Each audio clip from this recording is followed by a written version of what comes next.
Is the crucial revolution, and COVID is critical because this is what convinces people to accept, to legitimize total biometric surveillance.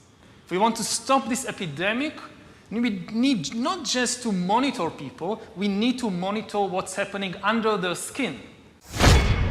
What we have seen so far, it's corporations and governments collecting data about where we go, who we meet, what movies we watch. The next phase is the surveillance going under our skin. We now see mass surveillance systems established even in democratic countries, which previously rejected them. And we also see a change in the nature of surveillance. Previously, surveillance was mainly above the skin. Now it's going under the skin. Governments want to know not just where we go or who we meet. Above all, they want to know what is happening under our skin. What's our body temperature? What's our blood pressure? What is our medical condition?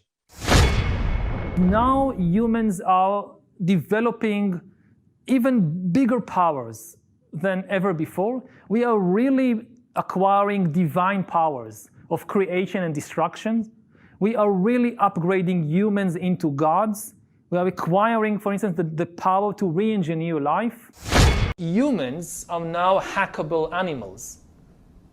You know, the whole idea that humans have, you know, they have this soul or spirit and they have free will and nobody knows what's happening inside me. So whatever I choose, whether in the election or whether in the supermarket, this is my free will, that's over. I mean, all this story about Jesus rising from the dead and being the Son of God, this is fake news.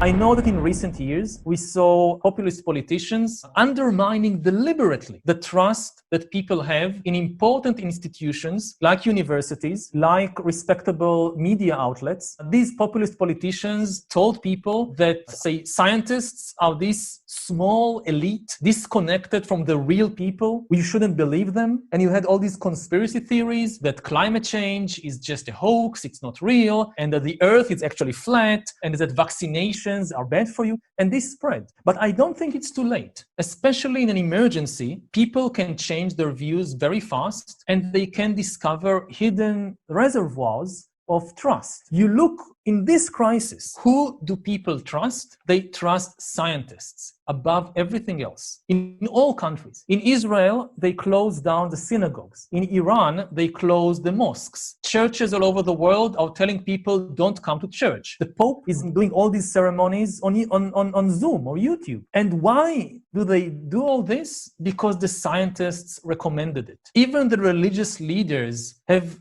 trust in the scientists. Yeah. And the easiest people to manipulate are the people who believe in free will.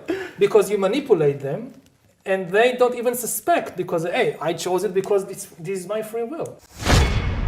We need some kind of global loyalty and global identity. Earth will be populated or even dominated by entities that are not organic, that they don't breathe, they don't have emotions. Like the potential of AI is much, much bigger than any historical revolution. It's really a biological revolution. There is no such thing as free will. And now if you give the tools to start changing or overcoming biology, just, think about sex life. Mm-hmm. Almost every religion and every ideology wanted to really change human sexuality or limit it, but they couldn't. You had vows of chastity in the church, and how many people actually lived up to the vows of chastity? Now think, if you can really start messing with human biology, what will be the result of these sexual fantasies of different religions and ideologies?